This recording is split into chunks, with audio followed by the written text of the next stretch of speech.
Mama's too weak to stand, so I came to do her work instead."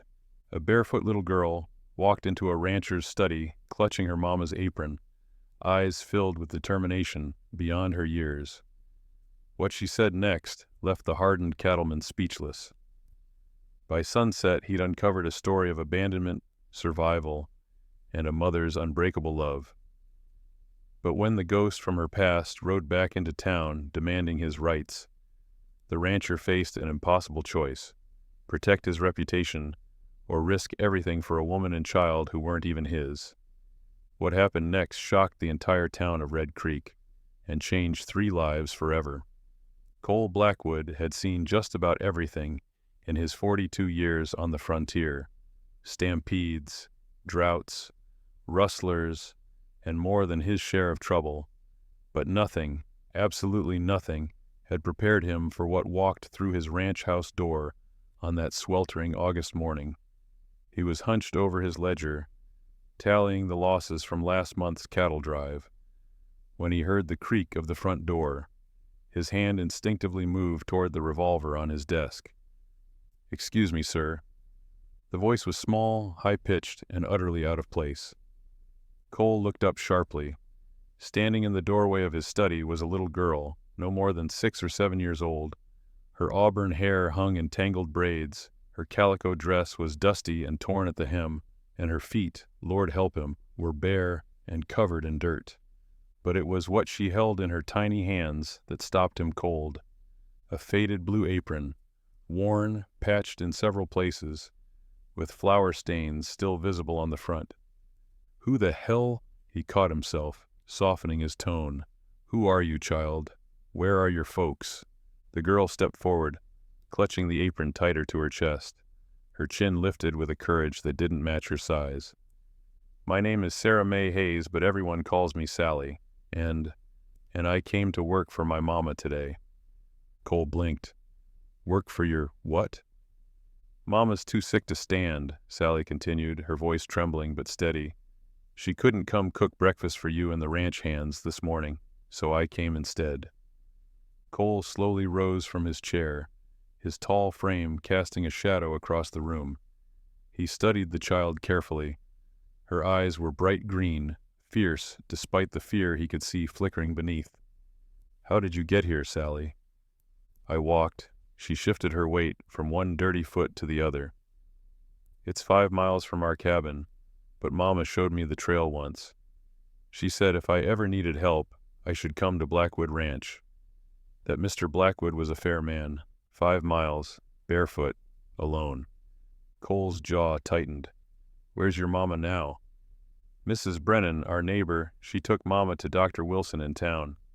Mama was burning up with fever and coughing real bad. She kept saying she had to get up, had to come here, or she'd lose her job. She kept saying we'd lose everything." Sally's voice cracked on the last word, and she quickly looked down, blinking hard. "So I thought if someone made breakfast, you wouldn't be angry. Mama always says you gotta show up, even when it's hard. That's what keeps food on the table." Cole felt something twist in his chest. He'd hired Eleanor Hayes 3 months ago after his previous cook quit. She was quiet, kept to herself, showed up before dawn every day without fail. He barely knew her, hadn't even known she had a daughter. And now that daughter stood before him, holding her mama's apron like it was a sacred duty. "Sally," he said gently, moving around the desk, "you walked 5 miles to cook breakfast. For me?" She nodded solemnly. "Mama needs this job, sir.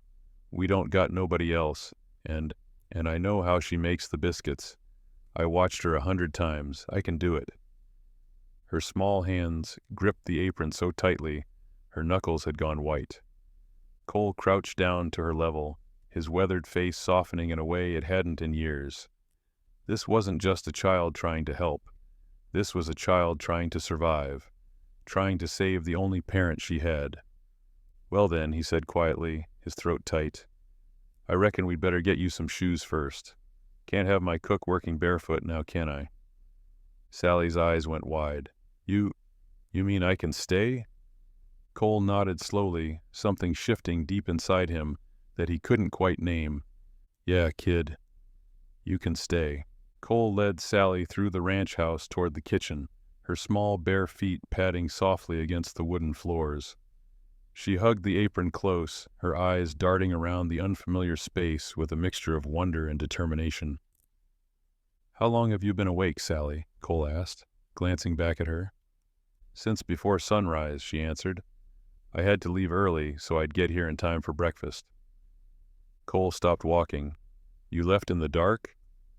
She nodded matter-of-factly. Mama always says the early bird gets the worm. And besides, I wasn't scared.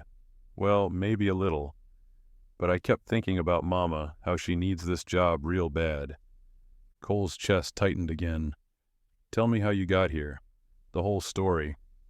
Sally took a breath, her voice becoming animated as children's voices do when they're proud of an accomplishment. Well, I woke up and Mama was real hot, burning up like the stove. She kept trying to get up, saying she had to go to work, but she'd fall right back down. Mrs. Brennan heard the commotion and came over. She said Mama needed the doctor right away. She paused, biting her lip. Mama kept crying, saying, I can't miss work, Martha. I can't. Mr. Blackwood's been good to us, and if I don't show up, he'll find someone else. We'll lose the cabin. We'll lose everything. She was real upset, Mr. Blackwood. Real upset. Cole's jaw clenched. He hadn't realized how much pressure Eleanor must have been carrying. Sally continued. So while Mrs. Brennan was getting Mama ready for the wagon, I remembered what Mama always does. She ties on her apron first thing, every morning. It's like her armor, she says. Makes her ready for the day. The child looked down at the faded blue fabric in her hands. So I took it, and I thought, if I wear Mama's apron and do Mama's work, then everything will be okay. You won't be mad, and Mama won't lose her job. And you walked 5 miles, Cole said quietly. Alone. Yes, sir. I know the trail 'cause Mama and I walked it together once when the wagon wheel broke. She showed me landmarks, the bent oak tree, the creek with the flat stones, the ridge where you can see the ranch. Sally's eyes brightened with the memory. I counted my steps like Mama taught me. When I got scared, I sang the songs she sings while she cooks. It made me feel like she was right there with me. Cole studied the girl's face. Dirt smudged, exhausted, but utterly resolute. At 6 years old, she had navigated dangerous terrain in the dark, driven by nothing but love and fear of losing what little they had. What happened when you got here? He asked. Well, the gate was open, so I walked right through. Some of the ranch hands were by the barn, but they didn't see me. I came straight to the house 'cause Mama always comes here first. She looked up at him with those fierce green eyes. I wasn't gonna knock at first. Mama says you're real important and real busy. But then I remembered. Mama always says that important people are just regular people with bigger problems. And if I wanted to help, I had to be brave.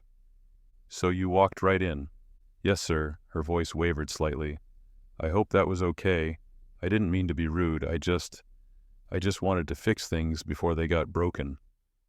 Cole felt something crack open inside him, something he'd kept locked away for years.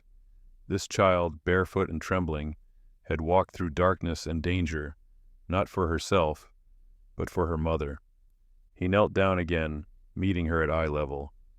Sally, he said softly, you might just be the bravest person I've ever met. Her eyes filled with tears, but she smiled, a small, hopeful smile that nearly undid him. 5 miles away in Red Creek, Eleanor Hayes lay on a narrow cot in Doc Wilson's office, her body racked with fever. The room spun every time she tried to open her eyes, and her chest felt like it was being crushed by an invisible weight. Pneumonia, Doc Wilson said grimly to Martha Brennan, who stood wringing her hands by the door. She's been working herself to the bone, probably ignoring the symptoms for weeks. Her body just gave out. Will she be all right? Martha whispered. If she rests, yes. But that's a big if with Eleanor. The doc shook his head. That woman's got more pride than sense. Eleanor stirred, her voice barely a rasp. "Sally, where's Sally?" "Hush now," Martha soothed, moving to her side. "Sally's fine. She's with me, remember?" But even through the fever, Eleanor knew that wasn't true. She'd seen the look in her daughter's eyes that morning, that determined set of her jaw that reminded Eleanor so much of herself at that age, the same stubbornness that had gotten her into this mess in the first place. Eleanor's mind drifted back, unwillingly, to 7 years ago. She'd been a different person then. Eleanor Whitfield, the school teacher's daughter from St. Louis, educated, refined, with prospects and a future that gleamed like polished silver. Then she'd met Thomas Garrett. He was a businessman passing through, charming and sophisticated, with promises of a life beyond anything she'd imagined. He courted her with flowers and poetry, spoke of building an empire out west, of a grand home where she'd want for nothing. She'd believed every word. When she told her parents she was engaged, they were overjoyed. Thomas Garrett seemed like everything a young woman could want: successful, ambitious, well-spoken. The wedding was planned for June, but in March, Eleanor discovered she was with child. She remembered the exact moment she told him, in the parlor of her parents' home. She'd been nervous but excited, certain he'd be pleased. Instead, his face had gone cold. "You're sure?" he'd asked. "Yes. Doc confirmed it yesterday. Thomas, we're going to be parents." "No." He'd stood abruptly. "No, we're not." Eleanor had stared at him, not understanding. "What do you mean?" "I mean I'm not ready for this. This wasn't part of the plan, Eleanor. But we're getting married in 3 months. "We were getting married," he'd corrected, already reaching for his hat. Past tense. She remembered the sound of the door closing behind him, the finality of it. He left St. Louis that very night. She never saw him again. When Eleanor told her parents, hoping for comfort, she found only judgment. Her father, a deacon at the church, had been mortified. Her mother had wept, then raged. "How could you be so foolish, her mother had cried. "So reckless. You've ruined yourself, Eleanor. Ruined us." They'd given her a choice. Give up the baby to an orphanage and pretend it never happened, or leave and never darken their door again. Eleanor had chosen her child. She'd left with 1 trunk and $40. For the next 6 months, she wandered from town to town, working where she could, washing clothes, mending, cleaning. Pregnant and alone, she was turned away more often than not. Sally was born on a cold February night in a boarding house in Kansas City. Eleanor had labored alone, biting down on a leather strap, with only the landlady checking in between her other tenants. When they placed Sally in her arms, tiny, red-faced, perfect, Eleanor had made a vow. "I will never let you go hungry. I will never let you feel unwanted, whatever it takes." For 6 years, she'd kept that promise. They'd moved west, always moving, until they found Red Creek. The job at Blackwood Ranch was the first stable work she'd had in years. And now, burning with fever, Eleanor's greatest fear consumed her, that she'd lose it all, that Sally would end up just as abandoned as Eleanor herself had been. "Sally," she whispered again, tears sliding down her fevered cheeks. "Please be safe." Cole found an old pair of his nephew's boots in the back room, still too big for Sally, but better than nothing.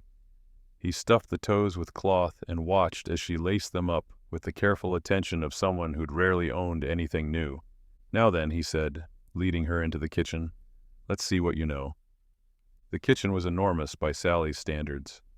A cast-iron stove that could fit 3 pots at once, shelves lined with supplies, a work table that stretched nearly the length of the room. Sally's eyes went wide, but she straightened her shoulders and tied her mama's apron around her waist. It dragged on the floor behind her. "Mama makes biscuits first," she announced, rolling up the apron and tucking it into itself to keep from tripping. "Then bacon, then eggs, then gravy from the bacon drippings." Cole leaned against the doorframe, arms crossed, watching this slip of a girl drag a stool to the counter and climb up to reach the flour bin. She worked with surprising focus, her tongue poking out slightly as she measured flour into a large bowl, or tried to. Her measurements were guesswork at best, her small hands struggling with the heavy containers. "Mama says you gotta add the butter cold," Sally narrated to herself, "and cut it in until it looks like little peas." She grabbed a knife, but Cole stepped forward quickly. "Here," he said gently, taking the knife and handing her a pastry cutter he found in a drawer. "Try this instead." Sally looked up at him with grateful eyes and went back to work. Cole watched in silence as she added buttermilk, too much at first, then trying to correct with more flour. The dough became sticky, then dry, then sticky again. Her small face scrunched with concentration and growing frustration. "It's not looking right," she whispered, her voice catching. "Mama's always looked smooth and soft, but this is all wrong." Her hands were covered in dough, and her eyes began to shimmer with tears. "I can't do it," she said quietly. "I thought I could, but I can't. I'm not Mama. I'm just me." The tears spilled over then, tracking through the flour dust on her cheeks. Cole felt his chest constrict. He moved to the basin, dampened a cloth, and knelt beside her stool. "Here," he said softly, wiping her hands clean. "Let me tell you something, Sally. Your mama? She's been cooking for 40 years, probably. You've been alive for 6. You're not supposed to know everything she knows." "But I wanted to help," Sally whispered. "I wanted to save her job." "And you did," Cole said firmly. "You walked 5 miles to get here. You faced down a stranger twice your size. You tried to do work meant for a grown woman. That takes more courage than getting the biscuits right." Sally sniffled, looking at him with those fierce green eyes, now swimming in tears. "But the ranch hands need breakfast." Cole almost smiled. This child had been through an ordeal that would break most adults, and she was worried about feeding his men. "Tell you what," he said, "how about we make breakfast together? You show me what your mama does, and I'll help with the parts that are tricky." "You know how to cook?" Sally asked, surprised. "I've been a bachelor most my life, kid." It was either learn to cook or starve. He stood, moving to the stove. "Now, let's start fresh. Clean bowl, clean hands, and this time, we do it slow." For the next hour they worked side by side. Cole's large, calloused hands guided her small ones. He showed her how to fold the dough gently, how to tell when the bacon was ready to turn, how to make gravy without lumps. Sally didn't get everything perfect. The biscuits came out lopsided, and she cracked an egg so hard the shell went everywhere. But when she accidentally knocked over the pepper shaker, covering the counter in black specks, and looked up at him with panic in her eyes, Cole simply handed her a rag and said, "Happens to everybody. Clean it up, and we'll keep going." And something in that moment, in that simple act of patience, shifted between them. 2 days after Sally's arrival, Doc Wilson declared Eleanor well enough to leave, barely. She was weak, pale as fresh cotton, but the fever had broken. Martha Brennan brought her back to the cabin and helped her into bed. "You need rest, Ellie," Martha insisted. "At least another week." "I can't," Eleanor whispered, her voice still raspy. "I have to get back to work. Mr. Blackwood has probably already replaced me." "Actually," came a deep voice from the doorway, "I haven't." Both women turned sharply. Cole Blackwood stood in the entrance, hat in hand, looking oddly out of place in the small cabin. Eleanor tried to sit up, struggling. "Mr. Blackwood, I'm so sorry. I can explain." "Don't," he said, stepping inside. "Sally already did." Eleanor's face went white. "Sally? Where is she? She's fine.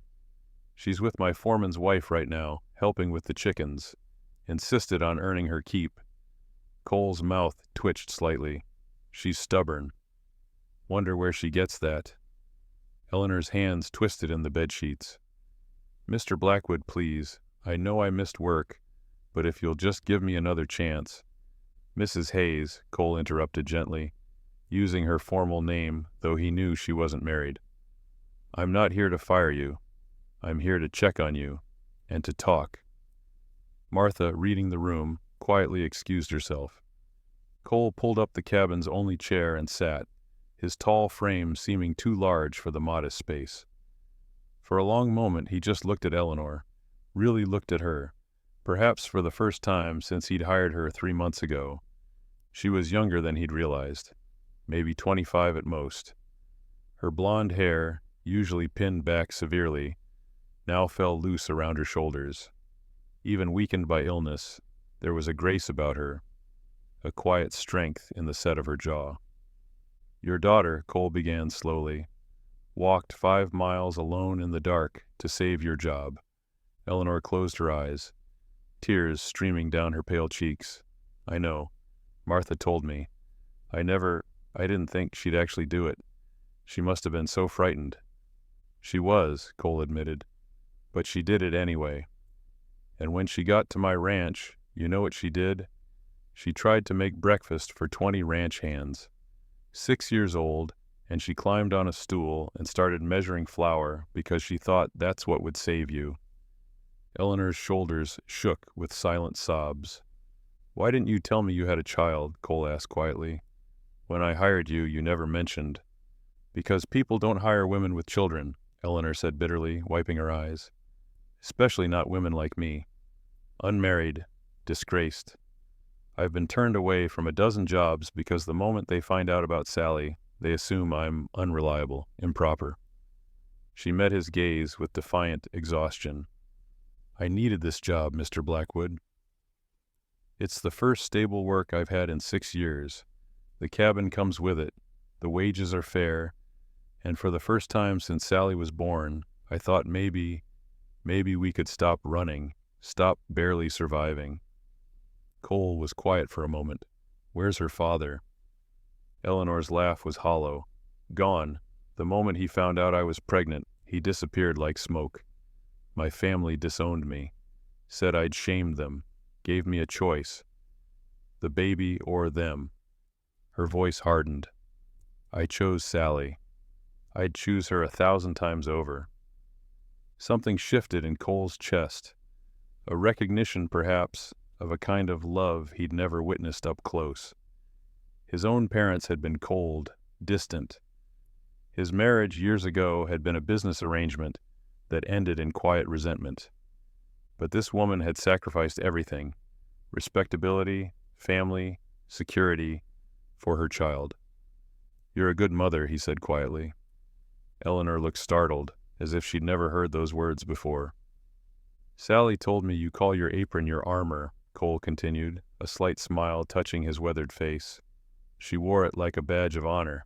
Despite everything, Eleanor smiled. "She's always watching, always learning.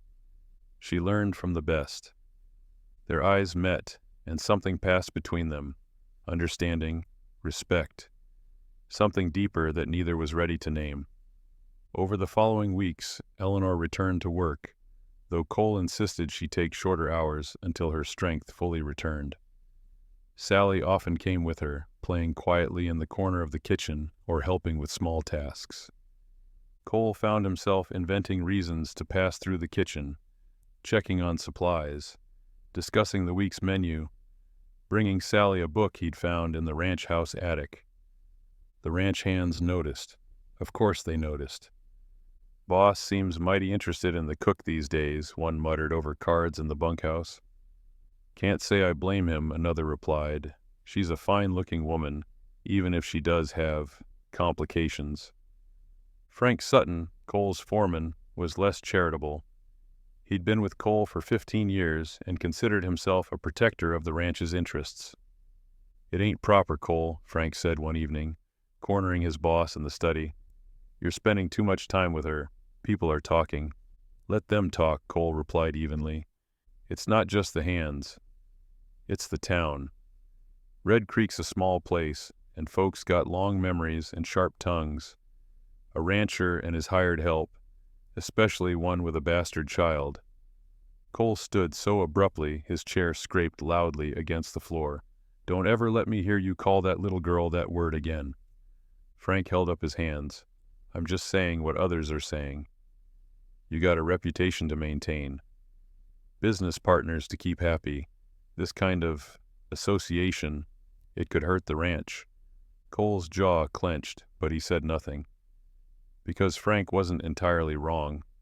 Red Creek society, such as it was, ran on propriety and judgment in equal measure. The storm truly broke on a Thursday afternoon. A stranger rode into town, well-dressed, riding a fine horse, with the kind of polished appearance that turned heads.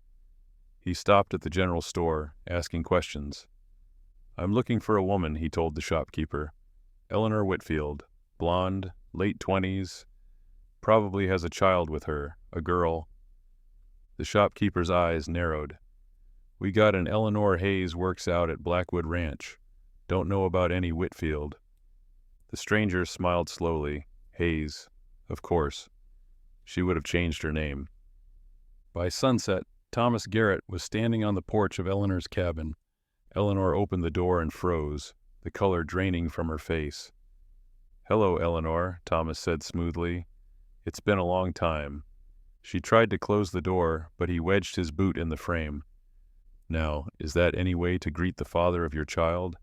"You have no right." Eleanor's voice shook with rage and fear. "You left. You wanted nothing to do with us. People change." He pushed the door open wider, his eyes scanning the modest cabin. "I've been thinking about my responsibilities, about my daughter." "She's not your daughter. You gave up that right 7 years ago." Thomas's expression hardened. "The law might see it differently." "I've been making inquiries, Eleanor. Seems you've landed yourself quite a comfortable situation here. Working for Cole Blackwood, one of the wealthiest ranchers in the territory." Eleanor's blood ran cold. "I've also heard rumors," Thomas continued, his voice dripping with a false concern, "about the nature of your relationship with Mr. Blackwood. A single woman living on his property, spending unusual amounts of time in his company. Some might question the propriety. Some might question your fitness as a mother." "What do you want?" Eleanor whispered. "What's fair? You've clearly found a source of security here. I think I deserve compensation for the child I helped create. And if Mr. Blackwood is as fond of you as people say, I'm sure he'd be willing to be generous. To avoid scandal, to protect your position, you're blackmailing me." Thomas smiled. "I'm securing my daughter's future. And mine.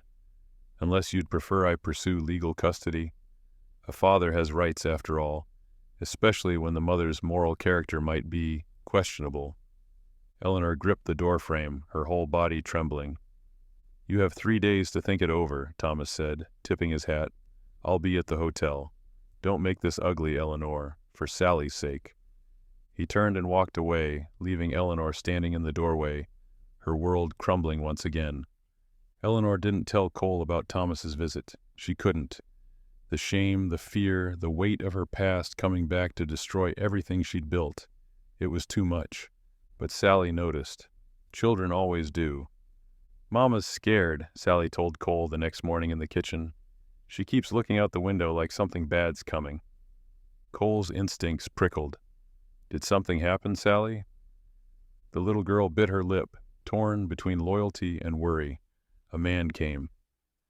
"Mama told me to stay in the bedroom, but I heard them talking. He said he was my papa." Cole's blood turned to ice. Within an hour, he knew everything. A few pointed questions in town, a conversation with the hotel clerk, and the full picture emerged. Thomas Garrett, Eleanor's former fiancé, making threats, demanding money, wielding custody like a weapon. Cole found Eleanor in the kitchen that afternoon, her hands trembling as she tried to knead dough. "Why didn't you tell me?" he asked quietly. She flinched, not turning around. "Tell you what?" "About him. About Thomas Garrett." Eleanor's shoulders sagged. "How did you—" She closed her eyes. "Sally, she's worried about you." Cole moved closer. "Eleanor, look at me." She turned slowly, her eyes red-rimmed. "What do you want me to say? That I'm being blackmailed by the man who abandoned me? That he's threatening to take Sally unless I pay him off?" That he'll ruin your reputation, damage the ranch, destroy everything you've built just to squeeze money out of us?" Her voice cracked. "I've already cost you enough, Mr. Blackwood. I won't let him destroy you too. Is that what you think?" Cole's voice was rough. "That I care more about my reputation than about you and Sally?" "You should," Eleanor whispered.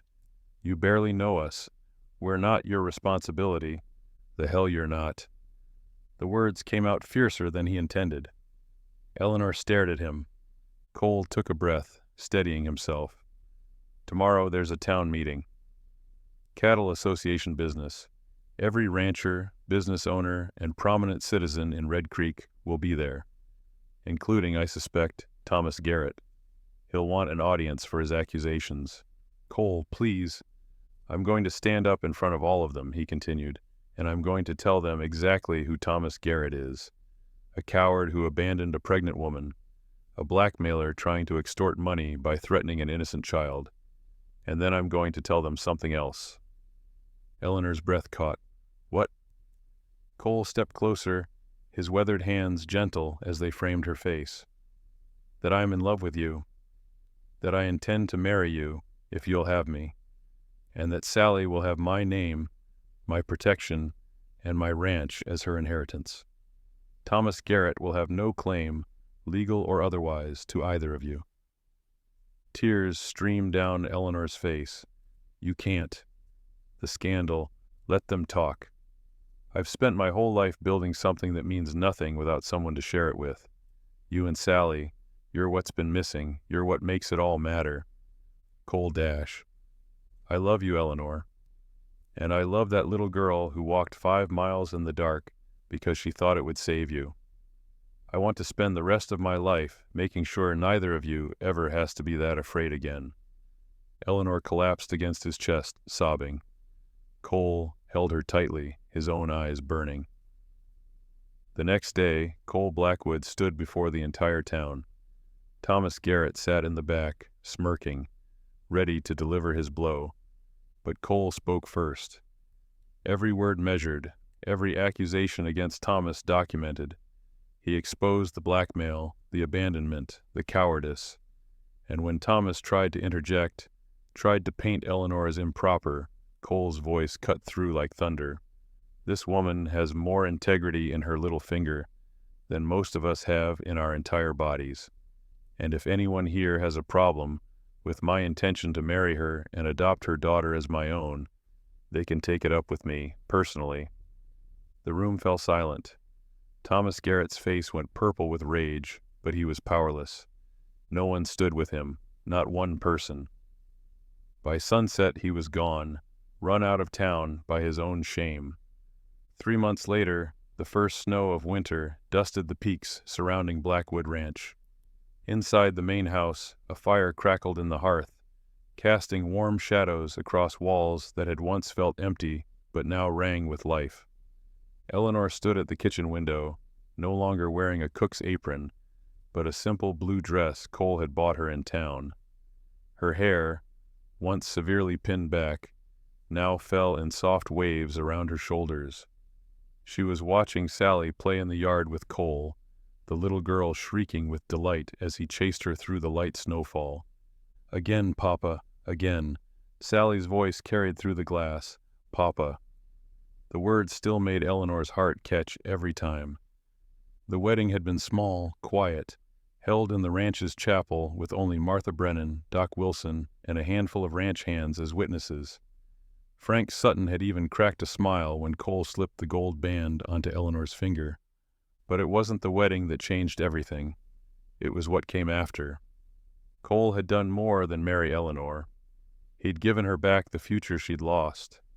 He'd enrolled her in a correspondence course for teaching, bought her books, encouraged her dreams of opening a school for the children of ranch workers and townspeople who couldn't afford formal education. Red Creek needs someone who understands what it means to fight for something, he'd told her.